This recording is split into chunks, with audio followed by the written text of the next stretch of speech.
Judge Reyes, Judge Larson, Judge Klophocky. The Honorable Peter M. Reyes, Jr. presiding. Good morning. You may be seated.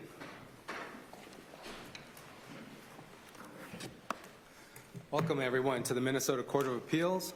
Today is Wednesday, January 18th, 2023. We have 6 cases on our calendar today. 4 are set for oral argument. The first of which is A21-1228, State of Minnesota versus Derek Michael Chauvin.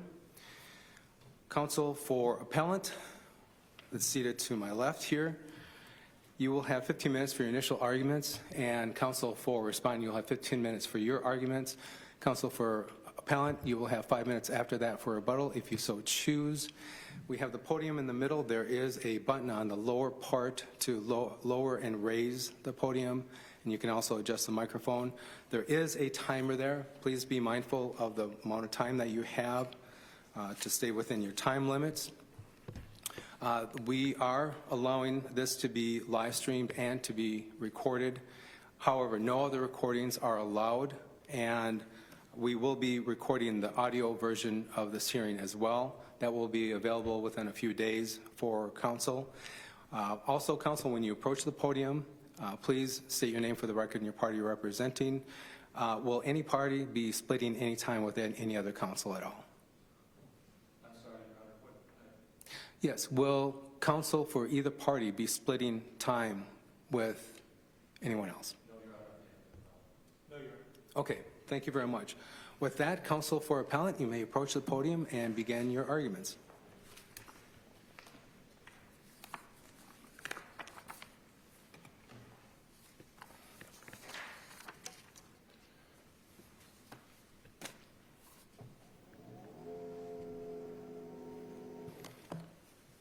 Good morning, Your Honors. My name is William Mormon. I represent appellant Derek Chauvin. May it please the court, counsel. I do want to note, unfortunately, before I begin my argument, I had an oral argument before the Court of Appeals last week, and it wasn't a big problem in that courtroom, but it is here. 8 years ago, I lost my hearing in my left ear, so I've got single-sided deafness that may cause some issues hearing things. In addition, when 2 people are talking, and that can include myself, it all turns into a jumble. So if the court asks me a question in the middle of my argument, which is, of course, legitimate, I may ask you to repeat it. Not a problem. Feel free to let us know at any time, and we'll make sure to try to speak up as loudly as possible to make sure. But please let us know if you have any issues at all. I will, and you'll often see me when you talk tilting my head this way, and that's to direct my ear towards you. The primary issue on this appeal is whether a criminal defendant can get a fair trial consistent with constitutional requirements in a courthouse that's surrounded by concrete block, barbed wire, 2 armored personnel carriers, and a squad of National Guard troops, all of which are whom are there for one purpose: in the event that the jury acquits the defendant. I want to begin my argument today, and most of my argument today, focusing on the issue, constitutional issue of the pervasiveness of the pretrial publicity in this case, combined with a factor that's not often found in cases regarding a fair trial, and that's physical pressure on the courthouse and the courthouse participants. Counsel, I understand that you want to address that issue, and I certainly want to discuss that one. But before we get to that issue, there's one other I wanted to talk about briefly, and that's with respect to the Schwartz hearing. Yes. And would you agree that with respect to jury questioning, that Chauvin had the opportunity to question all of the jurors, including Juror 52? Yes. Okay. Would you agree that the district court has, under case law, fairly broad discretion on whether to grant or deny a request for a Schwartz hearing? Yes. Okay. And would you agree that case law also recognizes that a district court does not abuse its fairly broad discretion when a defendant has an opportunity to question a juror, even if there is a basis to hold a hearing?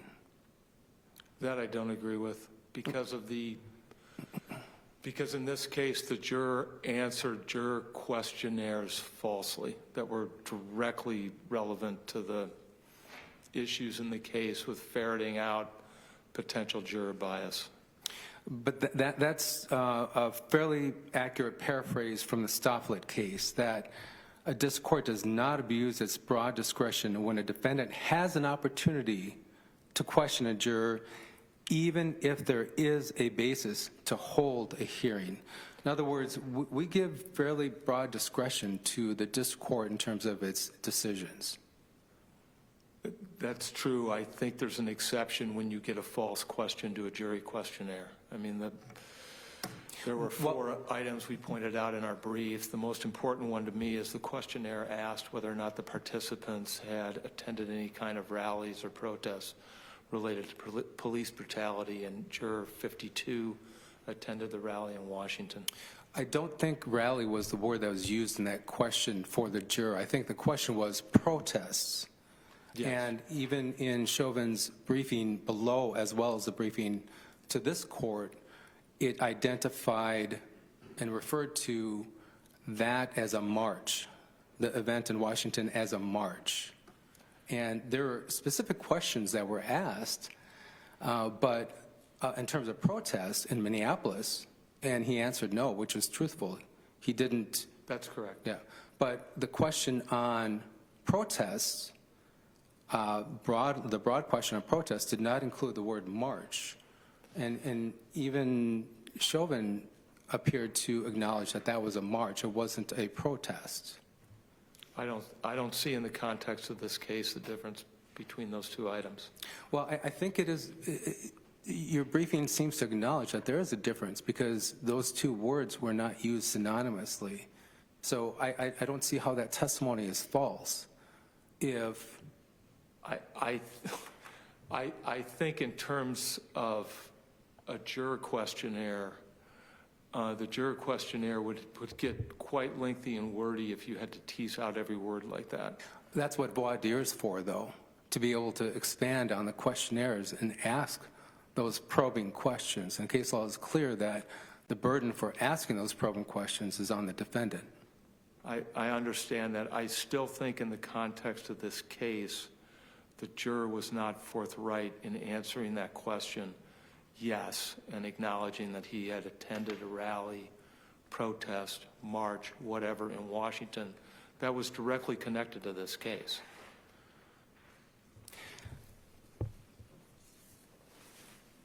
I'm sorry, if I... No, go ahead. You seem to want to ask another question on this. No, go ahead. Okay. Before we leave the Schwartz hearing issue, assuming we agree that the trial court should have held a Schwartz hearing, what would you propose that we do with this appeal? That the case be remanded to the court to hold a Schwartz hearing, and that the district court then make decisions based on the Schwartz hearing. With the rest of the items of your appeal?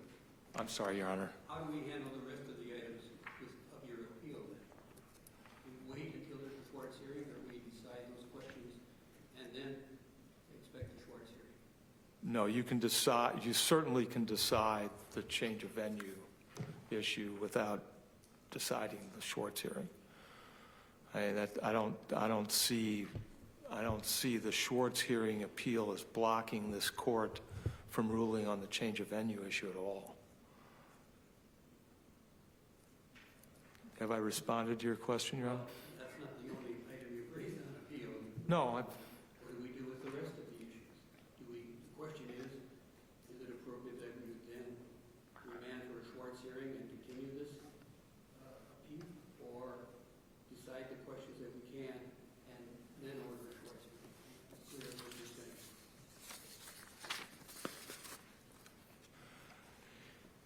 if the court rules in my favor, or my client's favor, on the other issues we've raised on appeal, that means there's going to have to be a new trial.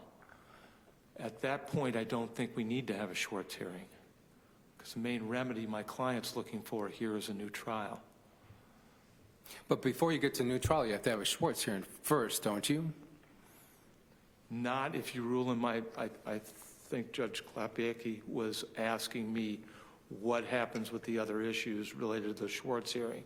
If the court concludes that the other issues that Appellant Chauvin has appealed from in this case, that he's correct in those, then the remand back to the district court is to hold a new trial, or on the change of venue issue, to remand to the district court to determine a new venue and a new trial is held. And then you don't need a Schwartz hearing. The whole purpose of a Schwartz hearing is to ferret out if the guilty verdict in the case that's before you was tainted by juror misconduct, and then to go back in a Schwartz hearing and figure that out, and then the remedy from that will be to have a new trial.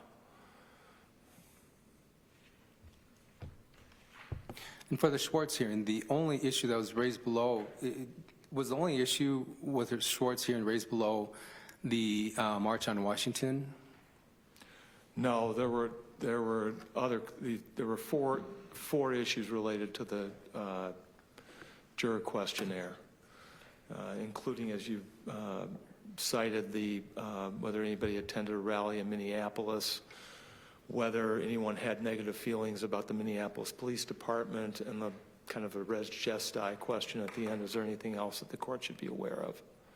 Where in the record were those issues raised to the district court? It appeared that the only one that was actually raised to the district court was the one on the March on Washington. I believe the one was raised also with the police department, but I don't have the exact citation with me right now to that. But Juror 52 had been questioned extensively on those issues, including what he thought of Black Lives Matters, what he thought of Blue Lives Matters. So he had been thoroughly questioned on those issues, correct? He had been questioned by counsel on the issues, correct. And answered very straightforward that he thought Black Lives Matters was important. That's correct. That black and racially and ethnically diverse people were not necessarily treated fairly by the police. He thought that Blue Lives Matters was a response to the Black Lives Matter. So he seemed pretty forthright on all those issues. So why, I'm having a hard time understanding how he was not forthright at all in terms of answering any of the questions. Because if he would have revealed the issues about the march, rally, protest in Washington, it would have prompted other questions from counsel.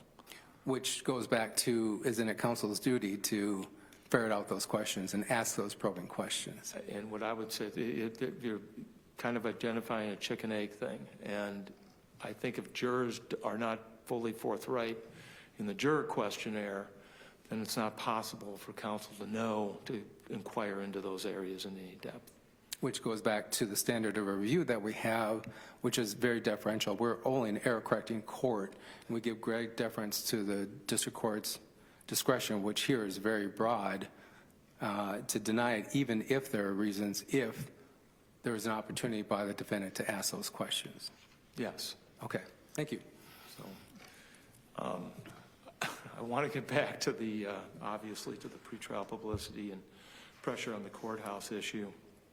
As we laid out in our papers, the court's to engage in a two-stage analysis or two-tier analysis regarding changing venue. And under the first tier, the court's to determine from the totality of the circumstances whether or not the pretrial publicity or any other factors are such that prejudice is presumed in the jury pool in the community where the case is going to be tried. And then after clearing that issue, you go to the second issue, which is to determine whether or not there was any actual prejudice. Our primary argument here is that this case could not be tried in Minneapolis because of the pretrial publicity, which was pervasive from Memorial Day onward through the trial, and also just the physical pressure on the courthouse. I've laid out in our brief the amount of concerns that the jurors had for their safety. That was all articulated to the judge during voir dire. In fact, Judge Cale acknowledged a number of times on the record that all the jurors had expressed concerns regarding their own safety. With regard to the trial itself, I believe it was 5 days before closing arguments, the governor ordered the deployment of the National Guard throughout the city. and that was deployment again was ordered because of the upcoming verdict and the concern that if there was an acquittal, there could be riots again. And under the case law that we've cited, I think what makes this case really unique is, again, the riots that occurred. Because there's a few cases, we cited two in our briefing to the court, where you had courts either order a change of venue in the Lozano case or in the Nevers case, which was a habeas petition. The court released a police officer who was tried regarding an incident that occurred in Detroit, where the court laid out that the jury was, the court put it bracing for a riot, and that you can't hold a trial in a community where the jurors are looking at the possibility of a riot in the event that the jurors were to acquit the defendant. Has the Minnesota appellate case ever, appellate court ever in Minnesota, ordered a new trial based upon presumptive prejudicial pretrial publicity? I couldn't find a case that did, Your Honor, and the state has argued extensively in the response brief that this two-tiered analysis I've laid out under federal law, under the federal Constitution, somehow doesn't hold in Minnesota. I was very concerned about that issue being raised here today, and in preparing for oral argument, I got onto Westlaw and went searching around for what I could find, and there was a treatise, criminal practice manual. It's called Standard Criminal Practice Manual. At section 33.3 discusses this presumption of prejudice issue. And the treatise said, some courts have suggested that the moving party bears the burden of demonstrating actual prejudice by adverse publicity. And then it cites, for example, State v. Wazaco, 269 Northwest 2nd, 373 Minnesota, 1978. The treatise then continues by stating, although the viability of this view is questionable in light of the decisions by the U.S. Supreme Court in Estes v. Texas and Shepard v. Maxwell. My argument here is I would agree with you.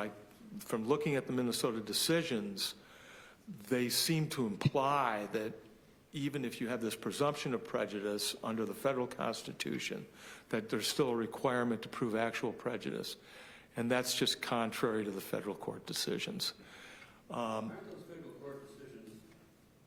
I'm sorry? Don't those federal court decisions discuss the carnival atmosphere? They do, because When I look at the record here, I'm not observing that kind of quote carnival atmosphere. the test under those cases is a totality of the circumstances. So the one case you're describing was the Shepard case where there was a carnival atmosphere. The courts were, for instance, the four factors that were discussed in Skilling were non-exclusive factors. The distinction in this case is there's no other case I've seen where there have been the riots such as we had in Minneapolis prior to the trial of this case, coupled with the extensive security at the courthouse. I've got a red light on. Yes, and you will have 5 minutes for rebuttal. Thank you. Thank you, Counsel. Counsel for Respondent, you also will have 15 minutes for your arguments. Please state your name for the record and the party you are representing, and you may begin when you are ready. Thank you, Judge Reyes, and may it please the court, Neil Katyal for the state of Minnesota. The evidence at trial showed that on May 25th, 2020, George Floyd died at the hands of 4 police officers. Defendant Derek Chauvin pressed his knees into Floyd's neck and back. Another officer knelt on Floyd's back and held his handcuffed arms. A third restrained his legs. And a fourth held back onlookers who begged the officers to stop. Together, they pushed Floyd down onto the unyielding pavement for 9 minutes and 29 seconds. 9 minutes, 29 seconds. During the first minutes, Floyd pled with Chauvin, saying over 25 times, "I can't breathe." At no point did Chauvin provide Floyd any medical care, even after Floyd stopped breathing and moving, and even after Officer King told Chauvin that Floyd didn't have a pulse. When did he tell him that, Counsel? Excuse me? When did he tell him that? in the course of the events. It's about, I think, about 5 to 6 minutes in. Okay, And thank still, no medical assistance was rendered. What followed, Your Honor, was one of the most transparent and thorough trials in our nation's history. The court and parties painstakingly selected a jury over 2 weeks. 44 witnesses testified. Jurors watched video footage and heard from bystanders. They learned Chauvin was trained against prone restraints because of positional asphyxia, which is the very thing that killed Floyd. And the jury found Floyd guilty on all counts. Now, Chauvin's many arguments before this court do not come close to justifying reversal. There was no abuse of discretion nor actual prejudice, and to the contrary, Judge Cahill managed this trial with enormous care. And even if Chauvin could identify some minor fault, any error is harmless. The evidence of Chauvin's guilt was captured on video for the world to see. I'd like to start with where the court did the Schwartz hearing. Now, I acknowledge my opponent said that that wasn't the primary issue before the court, but since it's where the court started, I'd like to make 5 points about it. First, Chauvin forfeited this argument before this court and before the district court, and he has to run the table on forfeiture because we're going to be in the land of abuse of discretion, as Your Honor was saying, and indeed plain error review.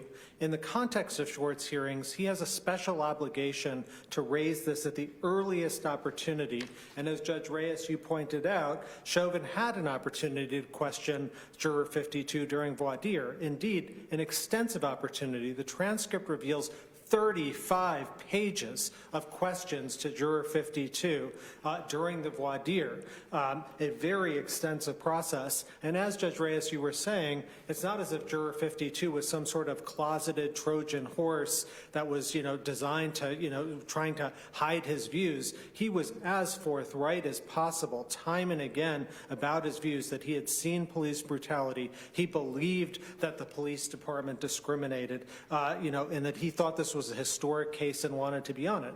At the same time, he also said he could render an impartial verdict that some of his friends were police officers and law enforcement officers, and the defense made the strategic choice not to strike him. Indeed, they were left with 3 strikes at the end, 3 unused peremptories. Judge Cahill gave 18 peremptories to the defense. Normally, he'd be entitled to 5. 3 of them were left unused. The Warren case says that's a very good indicia that they were satisfied with the claims made with Juror 52.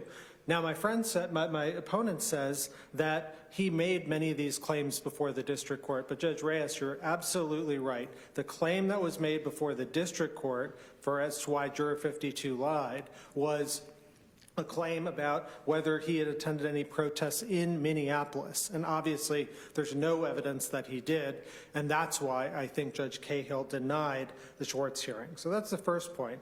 The second is, I think my opponent ignores the procedural posture here. The question is not, would a Schwartz hearing have been a good idea or something like that? You're not independently asking that. You're rather asking the question on appeal, which is, was it an abuse of discretion not to have the Schwartz hearing? And there is deference, very strong deference, given to the trial court. That is what the Benedict case says, and as well, Your Honor, Judge Reyes, what you were pointing out, the Stofel case says that as well. The third thing is that I think my opponent's brief misstates the law about larceny, because they quote one sentence from larceny which says that they can make a prima facie case, but then it goes on to say that the state can rebut that prima facie case, and only if a juror has, quote, necessarily lied do you get a Schwartz hearing. And with respect to the question that they are isolating, was there a protest in Minneapolis that you attended? There's no claim that he necessarily lied.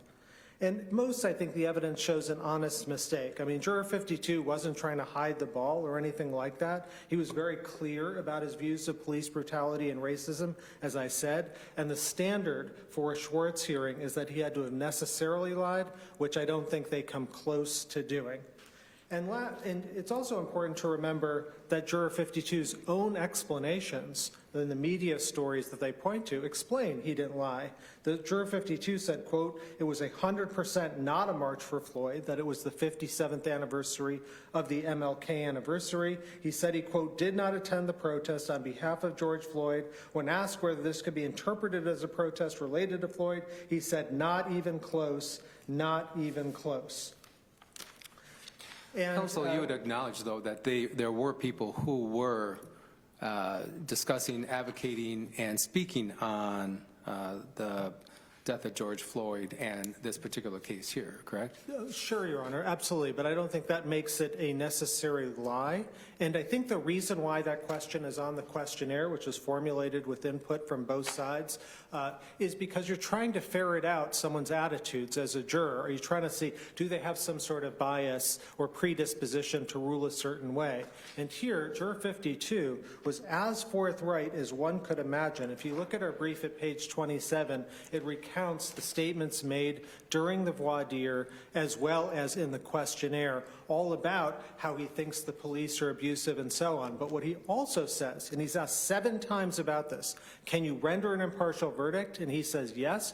And indeed, one of the questions by my adversary is to Juror 52 is, well, what about all these protests? Can you still render a fair verdict? And he says, absolutely. The protests are very different things than the facts of this specific case. So they've made a strategic choice to leave Juror 52 on at a point when they still have unused peremptories. And I don't think now they can bait and switch and say, well, we got it wrong, and, Juror 52, we should have a Schwartz hearing. As Judge Reyes, your first question to my adversary was, you had the opportunity at voir dire to follow up, particularly when you have these extensive answers that say he believes the police are racist, he's seen incidences of police abuse and the like. Assuming we might disagree with you, how do you propose that we would handle a remand for a Schwartz hearing? Yeah, I think you would remand for only the Schwartz hearing and nothing else. I'd caution the court very strongly against that, because if you do that here, then you're going to have it in every high-profile case. Remember, Your Honor, the Minnesota Supreme Court in the Larson case said that you have to be careful about accusations against jurors, and this was before an age of social media. I mean, if what they've done here, this kind of sandbagging is permitted, in every high-profile case, the defense, after a guilty verdict, will scrutinize the juror's Twitter, Facebook, social media. I appreciate that argument. My query is more to what do we do with the rest of the issues on appeal? Yeah, so I think you wouldn't necessarily have to decide them. I think you could just remand for the Schwartz hearing and leave those to another day. We do think the other issues are so clear, you might as well just decide them now. I'm happy to turn to the other issue he focused on, venue, but I'm also happy to answer any other Schwartz questions first. I actually have a different question on the cumulative testimony. 7 witnesses testify. Why isn't that piling on? Why isn't that considered cumulative? Well, I think the judge has massive discretion there, and as we say, the State versus Bobo case says that for the central issues in a case, there isn't any such thing as cumulative testimony, and here, reasonable use of force was the central issue in the case. I'm sorry, can you state that again in terms of what case are you talking about? State versus Bobo, it is cited in our brief, Your Honor. It's a Minnesota Supreme Court case, and it basically says, for central issues, there's a different standard for what is cumulative and what isn't.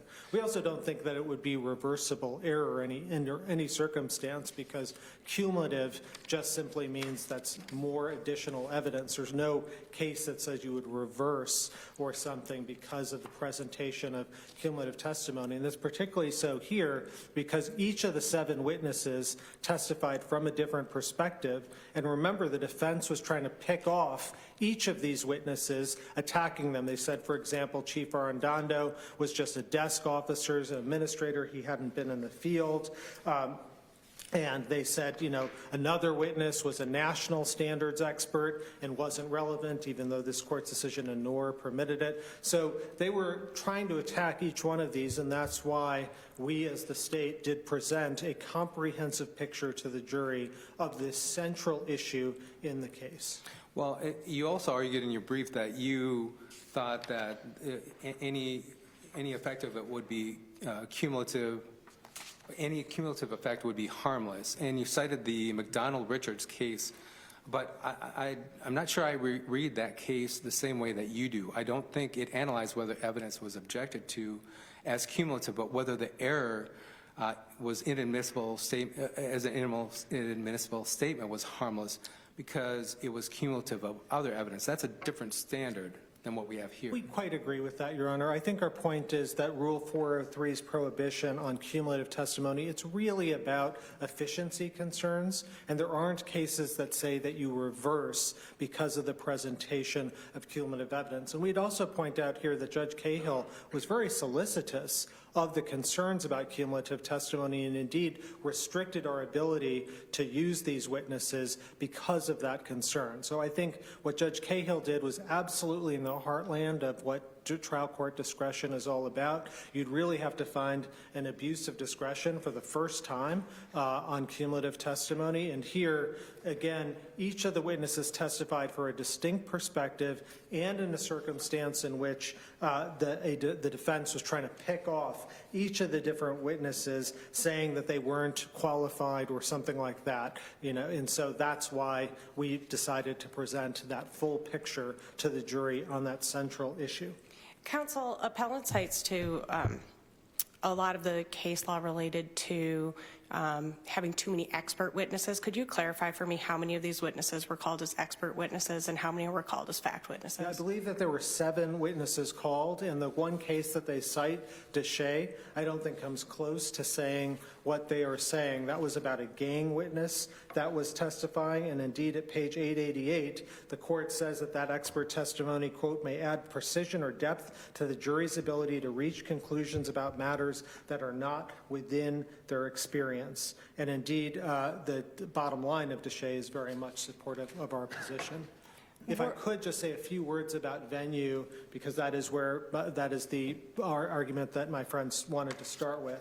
And I'd say 5 things. First is that they don't meet the standard, as Judge Reyes, you were suggesting, of clear abuse of discretion and actual prejudice. Presumed prejudice has almost never happened. Your Honor, as you were saying, the one example is Shepard. And in Shepard, what the U.S. Supreme Court said is even in that Bedlam proceeding, if a trial judge managed it correctly through voir dire and through instructions to the jury, even with that Bedlam, that would have been permissible. Here, the district court used extensive procedures for a fair trial. The jury questionnaires, individual voir dire, lasting 2 weeks. The Skilling case, the U.S. Supreme Court held it with a 5-hour voir dire in a far more carnival-like atmosphere than the one that was going on in this case. There were 18 strikes given to them. The Warren case says, on venue challenges, if you have unused strikes left at the end, that's a very good indicia that the defense was happy with the jury. And most importantly, they never deal with what we say at page 16 of our brief and the 3 Minnesota Supreme Court cases, Blum and Parker, and Thompson, which say the relevant question is not was there kind of security concern or pretrial publicity in one area. If that pretrial publicity was going to blanket the state, then there is no advantage to shifting venue. And here, Judge Cahill specifically answered what you heard today about the security concerns and the barbed wire and the like. What he said is, and this is quoted in our brief at page 16, that having the trial at the Hennepin County Government Center would be safer and reassure the jury and make them more impartial, not less, because the security could be folded into a general security over the city. And even if you had trial in some other place in Minnesota in a smaller venue, he said the security would stand out and you'd have the same fears of civil unrest there. And so he's made all of those findings on the record at document 192 at pages 4 to 5. Counsel, I have one more question that I'd like you to address briefly, and that is whether a police officer can be convicted of a second-degree felony murder involving the predicate felony of third-degree assault and discuss reasonable force as well as whether or not that creates a strict liability, which is, I believe, appellant's argument. Yes, absolutely. So that argument will be reviewed on plain error. It's not an argument that they made below, and we think that that kind of 007 license to kill idea is absurd, because even if you spotted everything in their legal argument about how police officers generally couldn't be guilty of felony murder, here Chauvin acted with special danger to the individual, the jury found. The special danger, I mean, that goes to appellant's argument, though, that there should have been a jury instruction, which the district court denied. Are you saying that the district court did abuse its discretion then by denying the request for special danger jury instruction? No, the district court did everything right. There's no need for an instruction because the Minnesota Supreme Court on 2 different occasions, in the Anderson case and in the Cole case, have said that when it's a crime against the person, you don't need any sort of special danger instruction. Your Honor, what I was saying was you don't even need to get there as to the question of whether there's a special danger instruction that was required or not, because here the jury necessarily found that in finding the second-degree manslaughter conviction of Chauvin. And so there's case after case that says that when there's an assault, that is a predicate felony for the felony murder doctrine. And my opponent's argument on the other side is to say, well, that'll be a strict liability offense for police officers. That is absolutely wrong. Unreasonable use of force is always required. That's always the safeguard against this. And, you know, if anything, the Graham standard, which has been incorporated into Minnesota law, has been criticized as being too friendly to police officers. But here, that's what the jury was instructed on. The jury absolutely found that under that standard, Derek Chauvin acted with unreasonable force, 9 minutes and 29 seconds on George Floyd's neck. Any questions, Judge Larson? Judge Klopaki? Thank you, counsel. Counsel for appellant, you will have 5 minutes for rebuttal.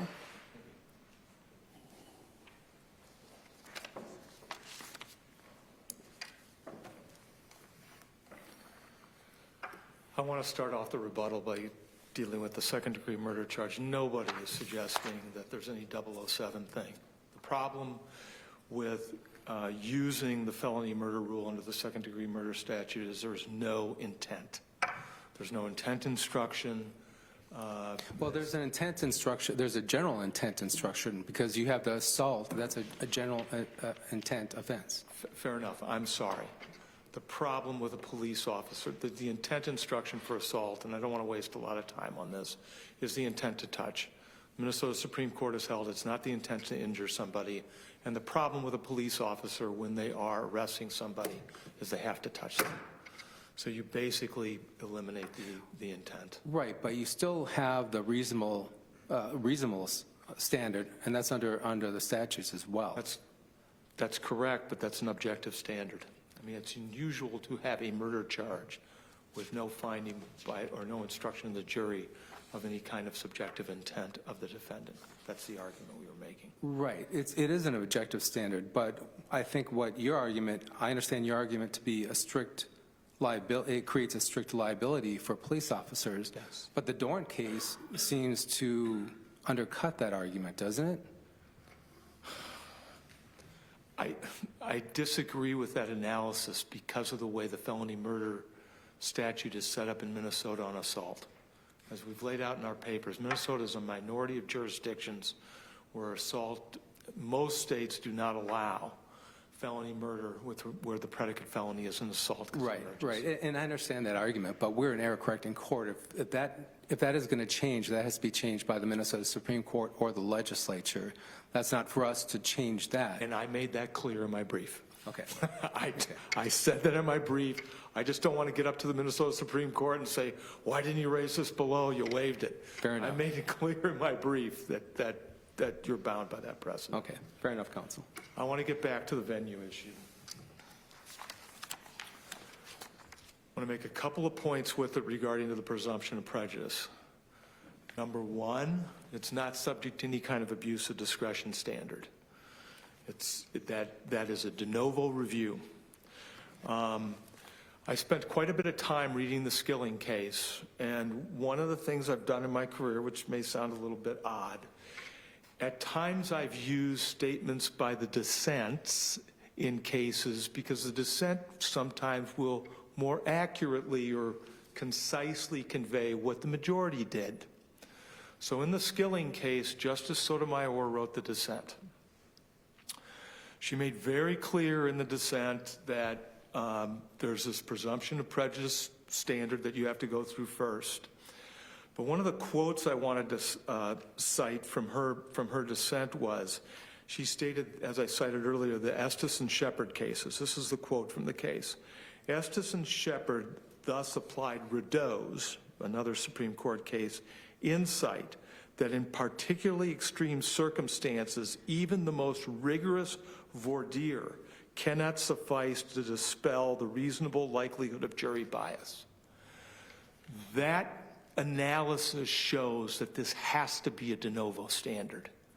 In other words, the pervasiveness of the publicity, and in this particular case, combined with the physical threats in the courthouse, provide an environment that the Supreme Court has held. You can't trust the voir dire at that point. Why does it have to be a de novo standard? Why can't it still be an abuse of discretion of whether the district court abused its discretion by continuing to hold the trial in that venue, or not allowing a continuance, or not sequestering the jury? It seems like those are all under the abuse of discretion standard, aren't they?